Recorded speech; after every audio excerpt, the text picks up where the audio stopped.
Welcome to Backstage with Richard Ridge. Sonia Friedman and Hugh Jackman have created the new theatrical company together alongside artistic director Ian Rickson.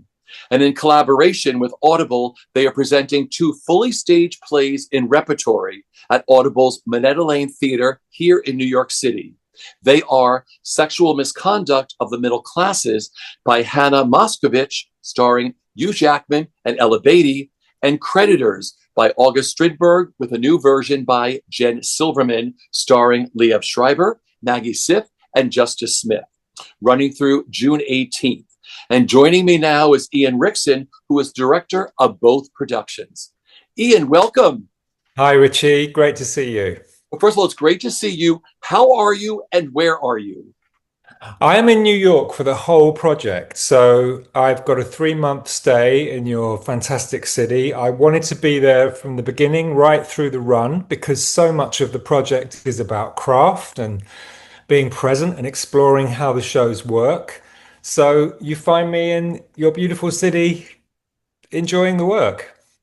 Because I was going to ask you, how does it feel to be back in New York City again, creating theatrical magic?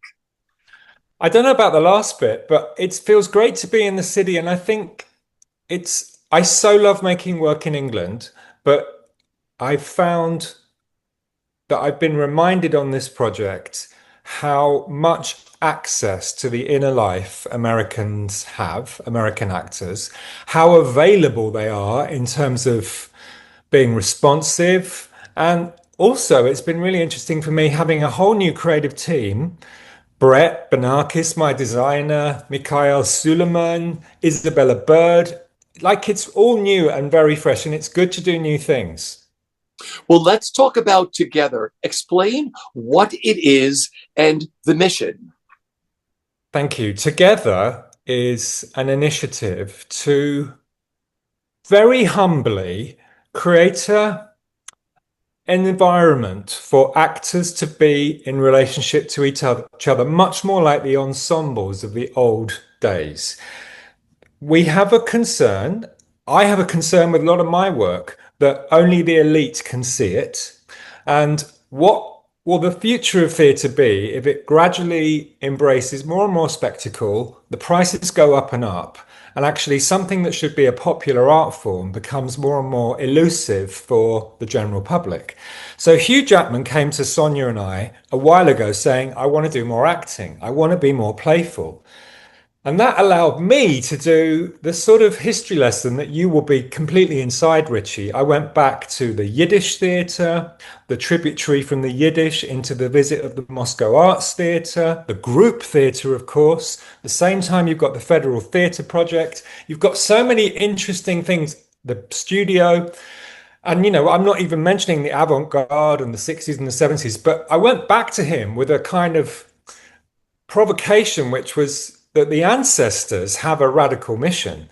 And why don't we just push this further? Why don't we have cheap ticket prices, equal pay, no star billing, and just try and shake it up and embrace something more elemental? So if you go and see a Together show, there's really very little set. There's a repertoire, which is unusual these days. So there's, in this iteration, 2 shows. There's lots of readings, there's the talks, etc. And you will embrace a kind of intimacy because it's the actor and the word. And the Minetta Lane is a really lovely theatre where all the seats are good. And it feels so stirring, Richie. And I feel like I'm on the shoulders of those ancestors. You know, I think about all those people in the past that took a risk, and those companies, and, you know, Klurman and Adler and Strasberg. It's inspiring. Well, like I said, I saw both shows on Sunday. You did create magic. Everybody on those stages did. And like you said, it's also introducing theater to a whole new younger generation, because there are a lot of people who did get $35 tickets the day of. And it was very exciting for people waiting outside to go into the Minetta Lane before the doors even open. There was such an excitement of people who have flown in from all around the world to see Hugh Jackman, or to see Liev Schreiber, or to see Ella, or anybody, to see their favorite actors or actresses up close in a very intimate space. Like you said, there isn't a bad seat at the Minetta Lane.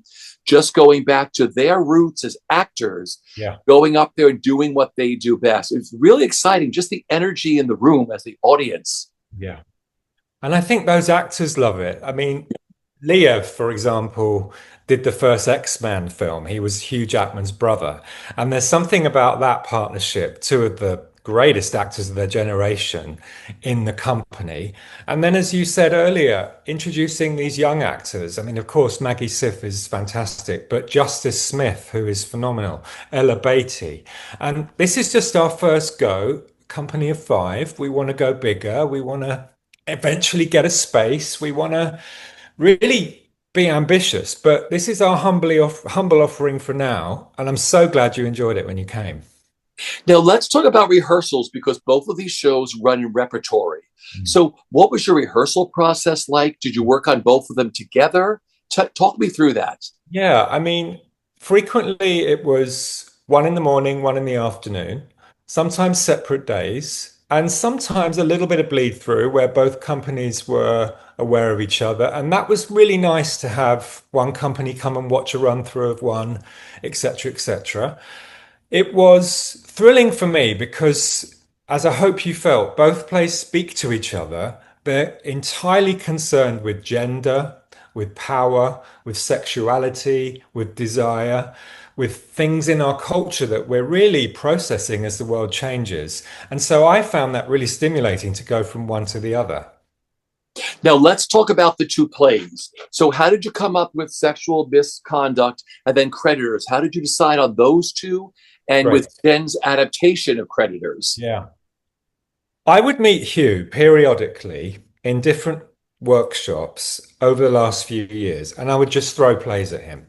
And he's so open, frequently he'd be sight reading. Alongside the greats, Carol Churchill and Harold Pinter and Shakespeare, etc., I slid this play from a little known writer from Ottawa, Hannah Moscovich. And I remember Sonia Friedman going, I can only stay for 10 minutes. And we started reading it. And by about an hour and a half, when we finished reading it, everyone was in tears and we're like, we're doing this play.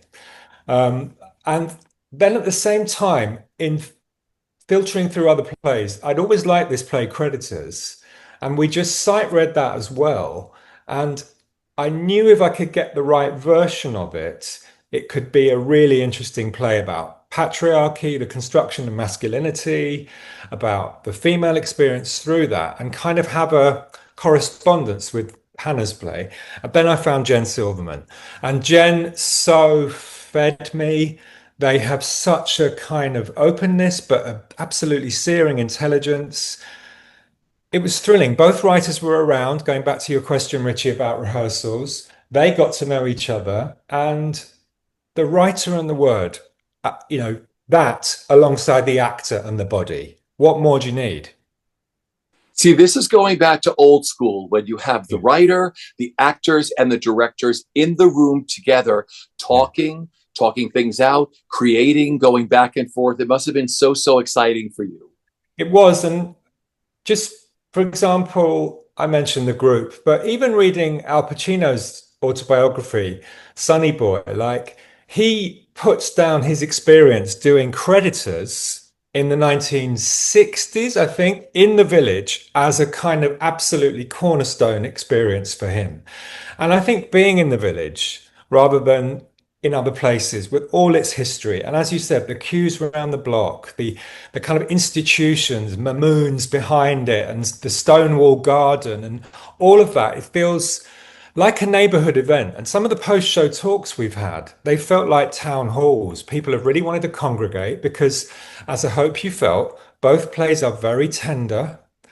People want to just gather afterwards. And springtime in New York, just hanging out in the village afterwards, processing the plays is a really wonderful thing. You know, when I first came to New York City, I came I went to Broadway very early on. My parents took me, and then I was able to sort of come to the city from 12 years old on by myself. I knew how to get on a Long Island Railroad and go to Broadway. Then I discovered Off-Broadway, and I remember there were so many Off-Broadway theaters with such exciting work going on. Circle Rep, which is no longer there, where I saw 5th of July with, William Hurt and Jeff Daniels, and there was all this exciting stuff that was, that you could, everything. You can find a way. People always say, oh, theater tickets are too expensive. Listen, when I was growing up, I couldn't afford much. So I could afford the tickets that I could afford. And I had just as wonderful time as if I was sitting in a $900 seat or if I was sitting in a $35 seat. Yeah. You find your way into the theater. I saved my money, but Off-Broadway was so exciting. And now getting off the train the other day and just turning the corner onto the Netta Lane and watching this diverse group of audience just waiting on the street, just looking at the marquee, meeting people on the street, saying, what got you to come down here to say today to see you, or what made you come down today to see Liev, or was it the play? It was such an exciting thing. And that's what I love. Also what Sonia Friedman does. I mean, I'm one of her, I love what she does from the very first day. She thinks big. She'll do these plays like, these Jez Butterworth plays that have, 25 people in them. And they're breathtaking. I mean, and then she'll go and create something like Together with You and You, just to move the theater forward and to keep it fresh and alive. Yeah, that's really beautiful. And I completely agree with what you say about Sonia. She is a legend. And without her, we wouldn't be doing this. And without her kind of zeal about what we need to do in a generative way in theatre.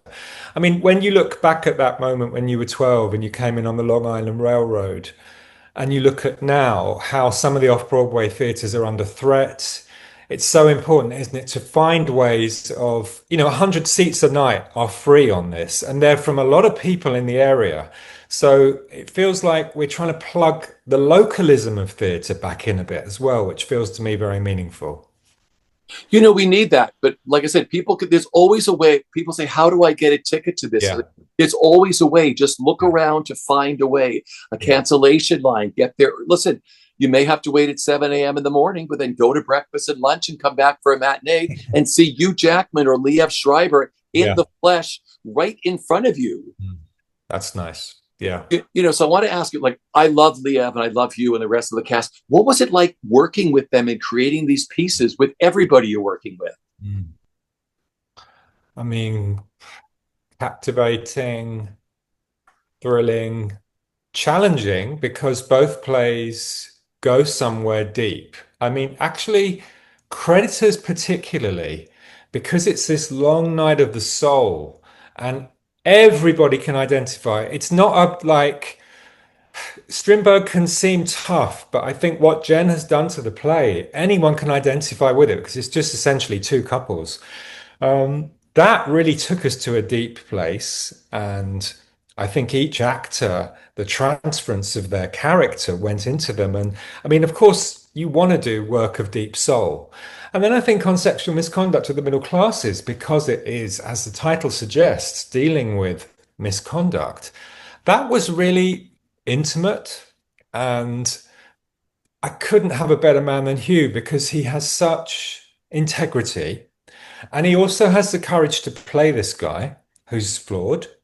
And I think the relationship he's got with Ella Beatty, who has such a kind of purity and openness and also steel, was thrilling to be in. So the rehearsals were great. There was lots of experiment. There was lots of play. There was real rigor. And it was a workout for me, I have to say, Richie, doing two at the same time.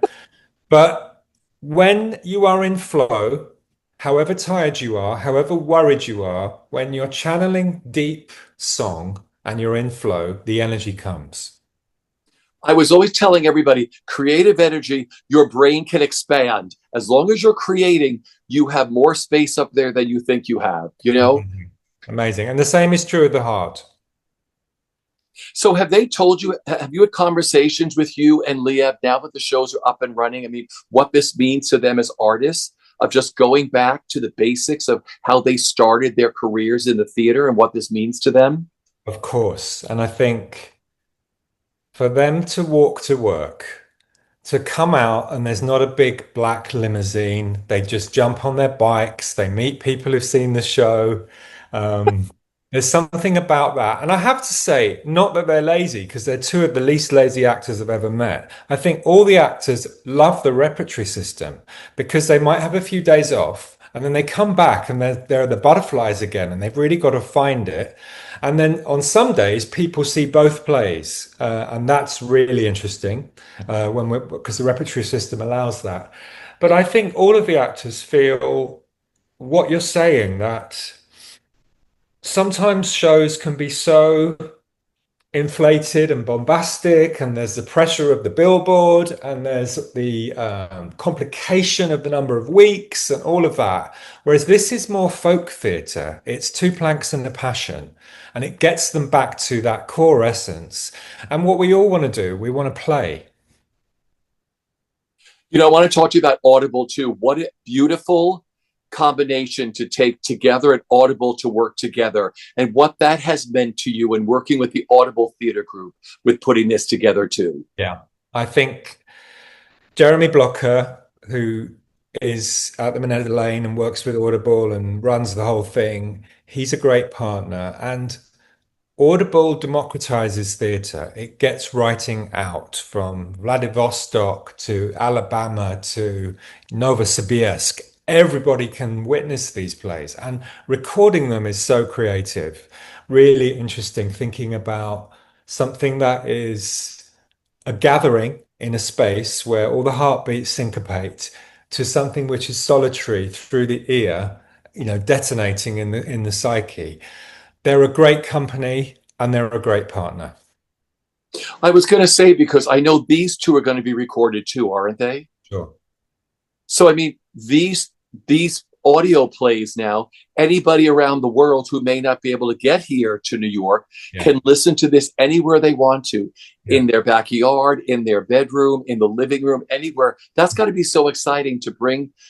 Growing up, radio plays were really, really big, and Sure. I used to buy the albums. I bought, Sure. Afraid of Virginia Woolf. I bought Richard Burton's Hamlet. I bought the Sure. band. I bought Lenny, and I would just sit there and close my eyes and picture. Mm. You could see the pictures going on through Yeah. the album of what you think you'd see on stage, and that's what I I'm love. the same. I'm like you, I'm a theatre nerd. I even remember the 1930s and 40s where they had soap adverts before, and then you get these amazing actors doing plays. Hugh Jackman was saying he used to get the records of the Shakespeares, the RSC Shakespeares from the library. And the Audible domain is so intimate. And as you say, it gives great access to everybody. I want to ask you, you were the artistic director for the Royal Court for how many years? I think I did about 8. So what was that like? I can only imagine. I had so many people go over to London during that time period, myself included. I mean, what a gorgeous theater, what a beautiful theater company. What were those 8 years like for you? That also helped you with working on these two new plays now and working with Together. I still dream about it, literally. I miss it. I miss that public office and public duty of running a theatre for writers. I found the camaraderie and community of writers just being around the building, writers being in all the meetings, voting on what we should do. The whole ecology of the actors and the production department, I really, really loved it. And I have to say, I miss it. And part of my zeal about Together is replicating that in some way and reading all the new plays, thinking about what we should do. It's in some way on a lineage from that time. Now, you, of course, have worked with Hugh Jackman on The River Yeah. when it was brought here. What was it like? What kind of like dialogue do you two have? Is it easier? Like, could you work together? I mean, Yeah. I loved that play. I thought that play was Oh, magnificent. good. To watch him make magic, and to whatever he did to the fish. I was fascinated by Yeah. everything he did. But I mean, the cast, I mean, Laura Donnelly, I mean, everybody you had in that play too. But working with him again, and what you enjoyed the most about working with him on The River. Mm. I mean, he has something shamanic in terms of what he can channel. He has incredible charm and integrity, and he's very undefended. So on the river, there was something really profound that I think he accessed for that part. And that was why we stayed in touch. And of course, you know, Richie, you can get very close in the theatre. There are these surrogate families, and then they can be ephemeral and you can never see each other again. For some reason, Hugh and I had this affinity. And I mean, I don't know whether you've seen his Radio City show, but anyone who like knows what he can do in terms of something like that, as well as all the X-Men films, underneath it, he's just a wonderful actor with real sensitivity. And he's so, how would I describe it? He's very, very present in this play. Like whatever's happening to him, he just brings it on stage in a very true way to serve the play. And I think people feel the charged intimacy of the experience with him. You know, you mentioned Radio City. I've seen it 3 times already. I saw his first performance, the opening night at Radio City. I had to be there when Ryan Reynolds was there. And we Right. just went back in April again. And I know the other night he did a show this Friday at Radio City, 2 on Saturday. And then I saw his matinee of his show down at you on Sunday, just giving the most incredible performance. I was like, boy, talk about energy and talk about commitment and just talk about, channeling that creativity. He had 3 fabulous performances at Radio City, which How did he do that? I don't know how he did that. anybody would have gone to bed on Sunday. And he comes down to the village and does an incredible I performance. know. And then going back to what you said before about the brain expanding, Yeah. actually, the safest place for him after playing to 18,000 people at Radio City was to be on stage at the Minetta Lane. And it's sort of the same thing, really, for him. There's something about his mercurial ability to connect with a tribe, whether it be 6,000 people at Radio City or the 400 at Minetta Lane. And I like what you say as well about the constituency of our audience is quite diverse. There are people who are coming because they've maybe seen Wolverine, and then there are people who are real playwright nerds, and they're all mixed together, cheek by jowl, having this experience. See, that's what I love. So I talked to people on Saturday who were in my row and in front of me because I talked to everybody. And I did the same thing on Sunday. And there was a mother and daughter who flew in from Germany who knew Hugh from, openings, doing films over there. He's been very gracious to them. They flew in, they saw his Friday night at Radio City, his Saturday, and saw both, performances of, his show down here. And, Lieb's the same thing. I think Lieb is one of the greatest actors, hands down, on stage or screen. And he is back phenomenal in Creditors. I was going to ask you, is this the first time you've worked with Lieb? Yeah, it is. And he is sort of unlike any other actor, isn't he? In terms of the frequency he comes from, which is very deep. And he doesn't do anything that's not truthful. Even though, of course, the part he's playing in this, there's always a question mark on what his real motive is. The actor is so rooted and earthed. He's got this wonderful voice. And I love watching him play with Maggie Siff and Justice Smith. There's something about the three of them that is really special. And I don't know what ride you went on that play. You probably knew it already, Richie, but it's got a lot of twists and it really takes you somewhere quite deep, doesn't it? Okay, so I totally forgot I didn't want to go back and read anything about this. So Good. I was oohing and ahhing during the whole entire show. I was like, no, no. Like, whoa. So I went for the complete ride. And it's even the other one. I mean, sexual misconduct, you see none of this coming. I mean, you sort of do and then you don't. And then you're like, whoa, they're just so beautifully done. And your direction on these are absolutely flawless. Thank you. And I wanted to ask you, actors all work differently. So, I mean, you worked at the Royal Court and you directed so many incredible actors. What's it? I mean, I'm sure all these, you works one way, Leah works another. I'm sure Ella works one way, Maggie does, Justice does. So what is it like, in the amount of time you have, because they were all on the same page and you don't always see that. in a show. You can always be like, oh, someone's on a different page. How did you all get them on the same page? And as a director, what do you love the most when people work in different ways to create something? That is a really good pickup. And also saying about the brevity of time we had. Yeah. I mean, of course, it's what makes directing interesting that you haven't got eight androids that you No. program, that it's about unlocking the key for each actor and creating the company spirit so there's the real synergy between them. Um, I mean, I think I said straight off that, I mean, although Hugh is Australian, I find actors in this country, they're very in their bodies and they're very engaged with the inner. And that means you can go quite deep, quite fast if you create trust.